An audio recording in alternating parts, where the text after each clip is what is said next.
Now, it is a scary time to be a homeowner in some parts of New Zealand. While house prices are still rising in some locations, big cities like Auckland have remained flat. So should you be selling up your property just in case the market crashes? To give us some insight, we have One Roof commentator Ashley Church. Good morning. G'day, Hayley. Now, obviously, we're going to get you to get your crystal ball out again.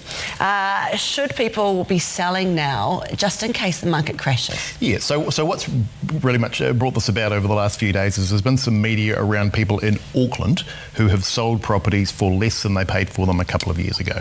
And in some cases, in a few extreme cases, they've sold them for quite a lot less than they paid for them a couple of years ago. And so it's a concerning time, particularly for people for whom this is their first cycle. It's actually a concerning time. So they'll be looking at those results, they'll be thinking, oh my God, the market's about to crash. I need to sell my property now in order to not lose more.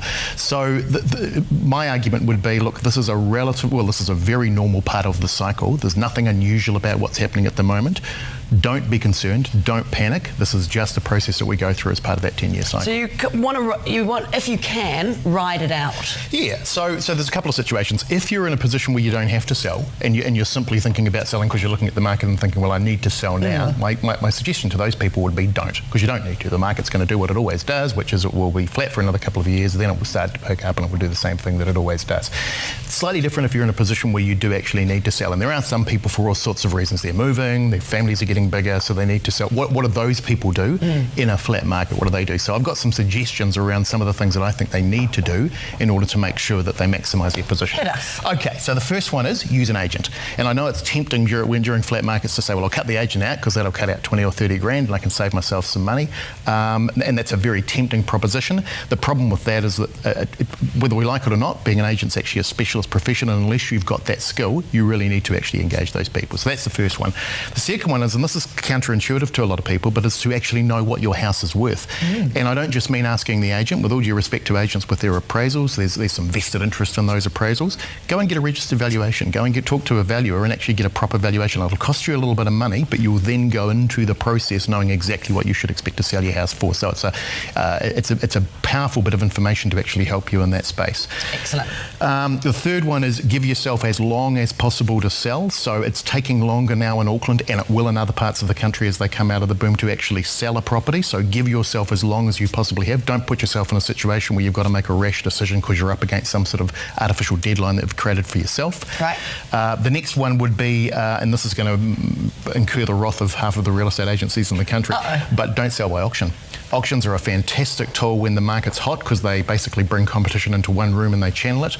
In a market as such as we've got at the moment, auctions are a really terrible way of selling, and basically what they do is they just enable the agent to condition the buyer's expectations around the sale price of the house. So my argument would be don't sell by auction, and indeed look very carefully at the method by which you are selling. My personal favourite is a traditional old put a price on it and see whether or not there's a buyer for it. Excellent.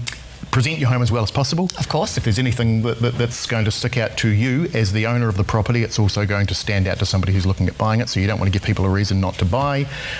Be realistic. So in a flat market, people do tend to make silly offers, so you are going to get some silly lowball offers. But I'm not necessarily saying take those, but be aware that it's a process. You can go through a process of negotiation, but ultimately don't let your pride get in the way of actually selling in the market where it's more difficult to sell. And here's the big one. Don't commit to buying another property until you've sold the one you've got, and that's a biggie, because what a lot of people will do, when you're in a hot market, it's easy enough to go out and actually put an offer on another property knowing that yours is going to sell. If you do that in a market like this, you could find yourself in a situation where you're committed to a sale that you can't get out of and yours hasn't sold. So you've got two houses. And that can be scary. And then that brings us to the idea of mortgages. Yep. What if you're slightly worried that interest rates could go up, you might not be able to afford your repayments? Should people worry about that at the moment? Yeah, in those situations, I mean, it's unlikely that interest rates will go up. The indicators are all that they're likely to go down over the next 12 months, although having said that, I predicted they'd go up a couple of years ago and they came down, so don't necessarily listen to me.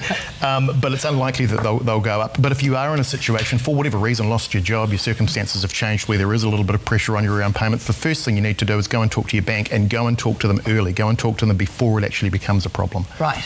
Would you suggest people lock in interest rates now? Oh, that's a really hard call, because if you look at everybody at the moment is predicting that the Reserve Bank's next movement is going to be down. If it is, that's going to take rates further down. What impact's that going to have on rates going forward? It's a really, really difficult environment to predict at the moment. What if you are a retiree and you're trying to sell your house because it's your nest egg? Yep. You obviously might have changed your lifestyle to sort of accommodate the wealth that you thought you had. Yes. So again, that hasn't particularly changed. So if you're in that situation, you've just been through 10 years where your house price has probably doubled, and you may have seen it drop by 3 or 4% over the last couple of years. So relative to what you've just experienced, it's not a major. So again, apply all of the rules that I just talked about, which incidentally, if people want to go through in more detail, they go to the One Roof site on the New Zealand Herald. They're there in more detail. So breathe and be realistic. Absolutely. Thank you so much, Ashley Church. Very welcome.